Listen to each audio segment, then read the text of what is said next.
25 March পশ্চিম পাকিস্তান সার্চলাইটের নামে পূর্ব পাকিস্তানের সহজ সরল বাঙালিদের গণহত্যা যে অভিযান শুরু করেছিল, তখন পূর্ব পাকিস্তানের মুক্তিকামী বাঙালিরা স্বাধীনতার চেতনা থেকে আজকে আমাদের মুক্তিযুদ্ধের ডাক শুরু হয়। দীর্ঘ 9 মাস যুদ্ধের পর আমরা স্বাধীনতা এবং বিজয় লাভ করি। এর পরবর্তীতে আমাদের রাজনৈতিক দল, ব্যক্তিগত কোন্দল, ছোট ছোট দলে বিভক্ত হওয়া, দেশের স্বার্থে কাজ না করে নির্দিষ্ট কিছু দেশের স্বার্থে এজেন্ডার বাস্তবায়ন করতে গিয়ে আমাদের 53 বছরে আমাদের স্বাধীন বাংলাদেশের নাগরিক হিসেবে আমাদের যা পাওয়ার কথা ছিল আমরা তা পাইনি। বিগত সরকারও যারা আসছিল তারা তাদের নিজেদের স্বার্থে কাজ করে যাচ্ছে। নতুন সরকার আসছে, তাদের কাছে আশা থাকবে জনগণের আকাঙ্ক্ষা নিয়ে যেন তারা কাজ করে। জনগণ যে 53 বছরের স্বাধীনতার যে আশা বা ইচ্ছা, যে অধিকার ছিল, সেই অধিকার নিয়ে কাজ করবে। আশা করি বর্তমান সরকার সেই বাস্তবায়নে কাজ করবে।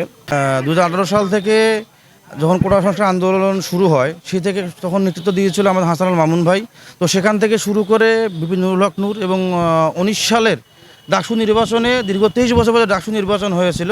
সেই ডাকসু নির্বাচনের বিপুল ভোটে জয়ী হয়েছিলেন আমাদের গণঅধিকার পরিষদের ভিপি নুরুল হক নূর ভাই।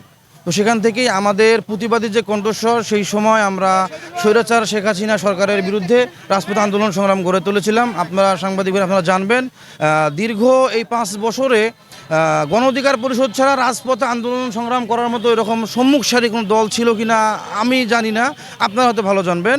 তো তারই ধারাবাহিকতায় আমরা বলতে পারি 24 সালে আন্দোলন, বৈষম্য আন্দোলন যে হয়েছে, এটার বীজ আমরা 18 সালে রোপণ করেছিলাম।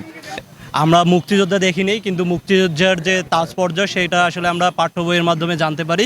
সেখান থেকে তরুণ প্রজন্ম আমরা যেটা শিক্ষা নিতে পেরেছি সেটা হচ্ছে যে মুক্তিযোদ্ধা আসলে হয়েছিল কি জন্য, আমাদেরকে নিপীড়ন, অত্যাচার, জুলুম এগুলোর থেকে মুক্তির জন্য আসলে আমরা মুক্তিযুদ্ধে অংশগ্রহণ করি এবং 1971 সালে স্বাধীনতা অর্জন করি। এই ধারাবাহিকতায় আমরা যে অত্যাচার জুলুমের শিকার হয়েছিলাম, সেই জুলুম অত্যাচার থেকে বেরিয়ে আসার জন্য আমাদের সর্বস্তরের জনগণ এবং সরকারকে একত্রিত হয়ে যে সিন্ডিকেটগুলো আছে, এই সিন্ডিকেটগুলো রুখে দিলেই আমি মনে করি যে আমরা স্বাধীন সার্বভৌমত্ব বাংলাদেশে সঠিক এবং অত্যন্ত আত্মবিশ্বাসের সহিত বসবাস করতে পারব।